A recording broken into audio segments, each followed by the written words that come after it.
Good morning, Bing Reyes po, inyong lingkod at kaibigan. Gospel Vlogging. According to the Gospel of St. Matthew, chapter 14, verses 22 to 36. Ito po yung tagpo nga, naglakad ang ating Panginoong Hesus sa dagat, sa tubig. Tapos, ang simula ng Ebanghelyo is naglalayag sila, Simon Pedro, ang mga mangingisda. Tapos, may nakita silang anino pa lang, shadow.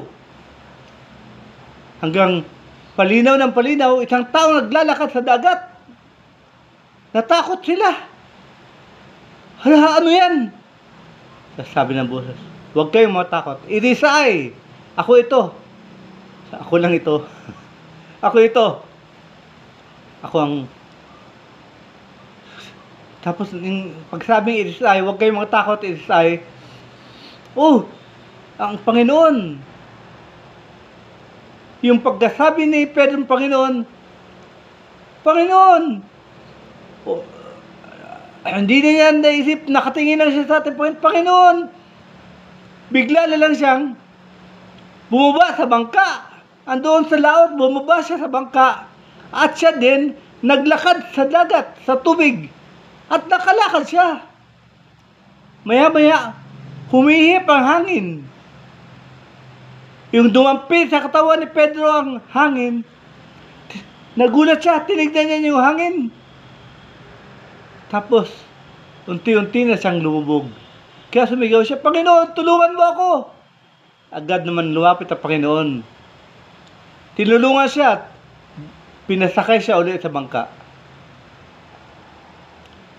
Tapos sabi na at Panginoon, Man of little faith, why did you doubt? Ba't nag-alinlangan ka?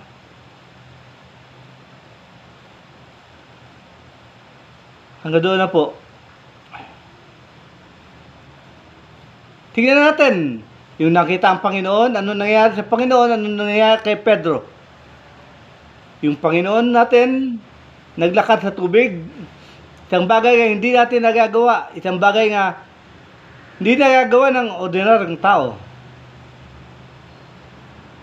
Yung nakita siya ni Pedro, nagulat si Pedro. Una, nawala yung takot. Pangalawa, dahil Panginoon ang nasa isip niya, bigla na lang nagawa niyang maglakad din sa tubig. Isang bagay na hindi na nagagawa, pero nagawa niya dahil ang focus niya andun sa Panginoon. Ngunit yung humangin na, nawala yung focus niya. Napunta sa hangin, napunta sa tubig, hanggang unti-unti na siyang lumubog. Kaya, tinulungan siya ng ating Panginoon at sinabihan, napakaliit ng iyong pananampalataya. Bakit ka nag-alinlangan? Mga kapatid, tinulungan siya, binalik siya sa bangka. Pinapakita lang po dito, kapag dumadating ang Panginoon sa ating buhay, dapat ang focus natin sa Kanya, hindi sa kung ano-ano, hindi sa hangin, hindi sa alon, hindi sa pera. Dahil kung mag-focus natin ay nasa Panginoon, tutulungan niya tayo at tayo maliligtas. At lahat ng ating pangangailangan matutugunan. Focus. Focus first on the Lord.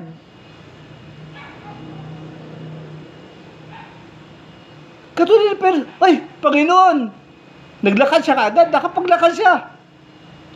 Pero yung na-distracted na siya, na-distracted na siya ng hangin, na-distracted na siya ng tubig,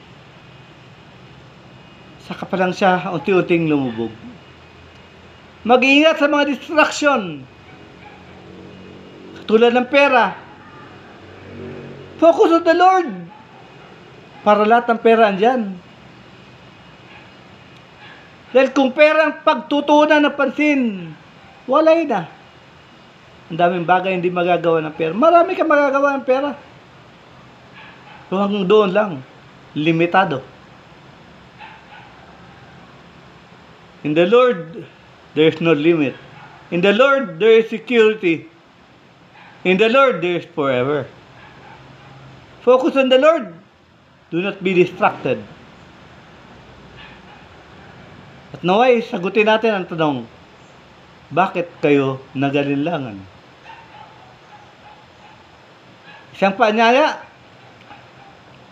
At naway makatugon tayo ng maayos. Hanggang dito lang po. Maraming salamat. God bless us all.